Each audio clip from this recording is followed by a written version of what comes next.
Ada campur tangan istana di balik mundurnya Airlangga Hartarto dari Golkar. Direktur Eksekutif Political Opinion, IPO, Deddy Kurniasyah menilai, ada kekuatan besar di balik pengunduran diri Airlangga Hartarto dari jabatan Ketua Umum Partai Golkar. Kekuatan besar yang dimaksud yakni campur tangan dari kekuasaan alias istana. Awalnya, Deddy menilai keputusan Airlangga tersebut cukup mengejutkan. Pasalnya, Golkar di bawah kepemimpinan Airlangga memiliki prestasi yang gemilang. Mundurnya Airlangga Hartarto di tengah prestasi membawa Golkar di pemilu 2019 dan 2024 memang cukup mengejutkan, kata Deddy, Minggu, tanggal 11 Agustus tahun 2024.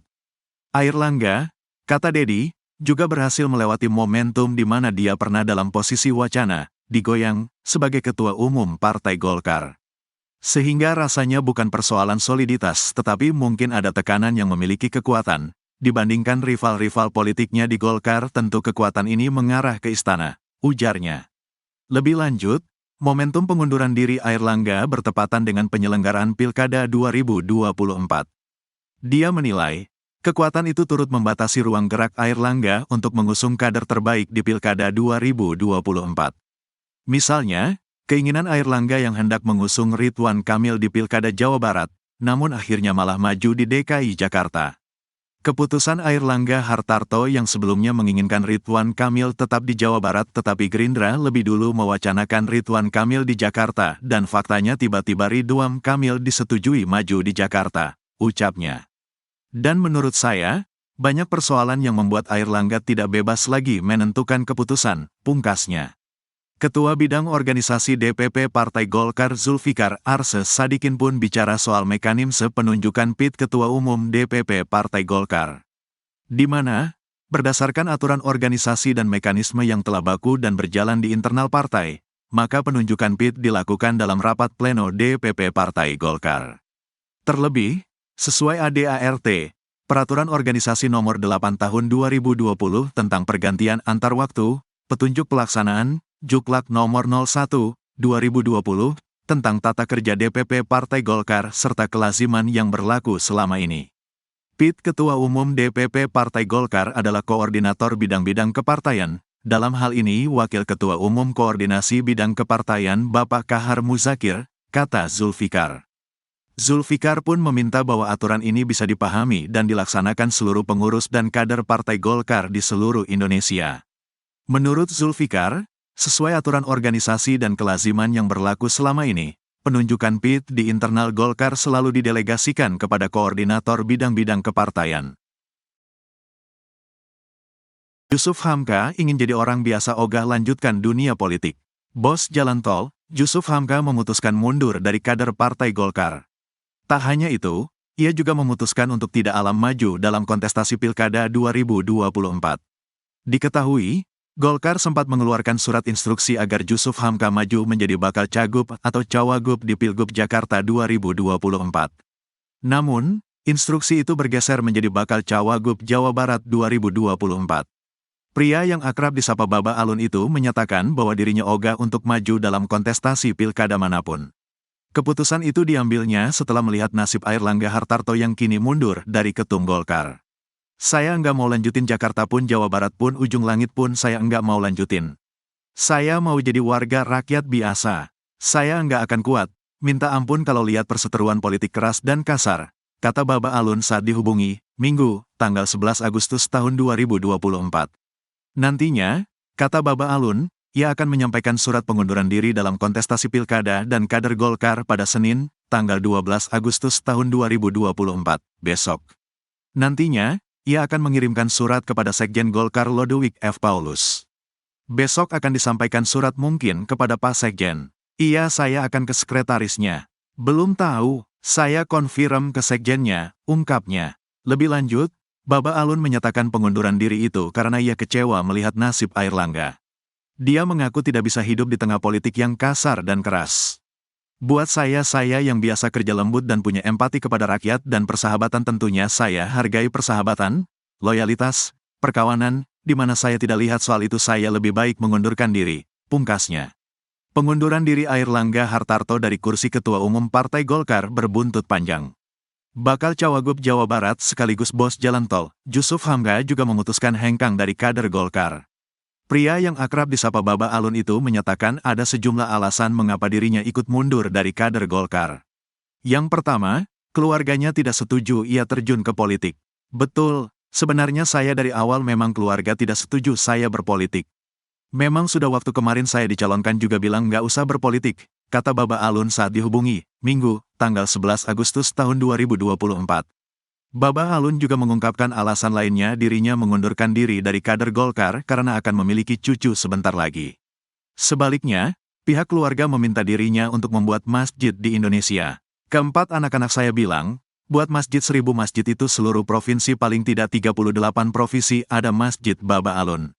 Jadi keluarga sarankan udah jadi orang bebas. Jadi pekerja sosial sesuai cita, sesuai Bunda Teresa. Ya udah kembali lagi ke Kito, hitohnya kan sebagai Bunda Teresa maunya, ungkapnya. Hal yang terpenting, kata Baba Alun, dirinya mundur dari kader Golkar karena kecewa Airlangga Hartarto mundur dari Ketua Umum Partai Golkar. Dia meyakini Airlangga sudah terzalimi oleh pihak tertentu. Ia menyampaikan Airlangga telah mengalami hal yang kasar dan keras. Jusuf Hamka siang ini bakal temui Sekjen, mundur sebagai kader Golkar. Pengusaha Jusuf Hamka mundur sebagai kader Partai Golkar, tak lama setelah Airlangga Hartarto mundur sebagai Ketua Umum Partai Golkar. Pria yang akrab disapa Baba Alun itu akan menyampaikan surat pengunduran diri sebagai kader Golkar, Senin, tanggal 12 Agustus tahun 2024, hari ini.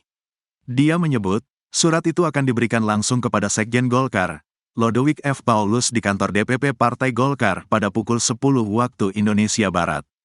Hari ini, Senin, jam 10 waktu Indonesia Barat pagi, saya menyerahkan surat pengunduran diri kepada Sekretaris Jenderal Golkar di DPP Slipi, kata Jusuf Hamka saat dikonfirmasi tribunnews.com, Senin.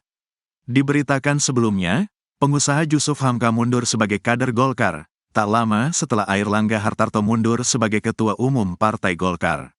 Dia menyatakan ada sejumlah alasan mundur dari Golkar. Pertama, keluarganya tidak setuju ia terjun ke politik. Betul, sebenarnya saya dari awal memang keluarga tidak setuju saya berpolitik. Memang sudah waktu kemarin saya dicalonkan juga bilang nggak usah berpolitik, kata Baba Alun saat dihubungi, Minggu, tanggal 11 Agustus tahun 2024. Baba Alun juga mengungkapkan alasan lainnya dirinya mengundurkan diri dari kader Golkar karena akan memiliki cucu sebentar lagi. Pihak keluarga meminta dirinya untuk membuat masjid di Indonesia. Keempat anak-anak saya bilang, buat masjid 1000 masjid itu seluruh provinsi paling tidak 38 provinsi ada masjid Baba Alun. Jadi keluarga sarankan udah jadi orang bebas, jadi pekerja sosial sesuai cita, sesuai Bunda Teresa. Ya sudah kembali lagi ke Kito, hitohnya kan sebagai Bunda Teresa maunya, ungkapnya. Hal yang terpenting, kata Baba Alun, dirinya mundur dari kader Golkar karena kecewa Airlangga Hartarto mundur dari Ketua Umum Partai Golkar. Dia meyakini Airlangga sudah terzalimi oleh pihak tertentu. Ia menyampaikan Airlangga telah mengalami hal yang kasar dan keras. Dia pun khawatir kejadian itu nantinya akan menimpanya sebagai kader Golkar. Saya melihat Pak Airlangga terzalimi, saya juga takut nanti berpolitik juga terzalimi. Saya lihat Pak Airlangga itu memimpin partai politik mengalami hal-hal yang kasar dan keras.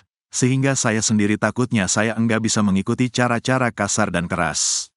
Saya kan orang pekerja yang baik-baik saja, yang lembut-lembut saja, ungkapnya. Namun, Jusuf Hamka enggan merinci maksud kejadian kasar dan keras yang dialami Airlangga. Hal yang pasti, kejadian tersebut telah membuatnya kecewa dengan kancah politik di tanah air. Saya cuman bisa kasih clue politik itu ternyata kasar dan keras. Keras dan kasar sehingga pas saya lihat momentum Airlangga mundur saya nyatakan mundur partai politik siapapun juga. Tidak berpindah ke parpol, saya ingin jadi orang bebas, saya akan jadi pekerja sosial. Saya adalah milik semua warga, jadi bukan warga Jakarta aja atau warga Jabar. Saya ingin jadi milik semua warga semua rakyat dari Nusantara, pungkasnya. Sebaliknya, pihak keluarga meminta dirinya untuk membuat masjid di Indonesia. Keempat anak-anak saya bilang, buat 1000 masjid itu seluruh provinsi paling tidak 38 provinsi ada masjid Baba Alun. Jadi keluarga sarankan udah jadi orang bebas, Jadi pekerja sosial sesuai cita, sesuai Bunda Teresa. Ya sudah kembali lagi ke Kito, hitohnya kan sebagai Bunda Teresa maunya, ungkapnya. Hal yang terpenting, kata Baba Alun, dirinya mundur dari kader Golkar karena kecewa Airlangga Hartarto mundur dari Ketua Umum Partai Golkar. Dia meyakini Airlangga sudah terzalimi oleh pihak tertentu. Ia menyampaikan Airlangga telah mengalami hal yang kasar dan keras. Dia pun khawatir kejadian itu nantinya akan menimpanya sebagai kader Golkar. Saya melihat Pak Airlangga terzalimi, saya juga takut nanti berpolitik juga terzalimi. Saya lihat Pak Airlangga itu memimpin partai politik mengalami hal-hal yang kasar dan keras, sehingga saya sendiri takutnya saya enggak bisa mengikuti cara-cara kasar dan keras. Saya kan orang pekerja yang baik-baik saja, yang lembut-lembut saja, ungkapnya.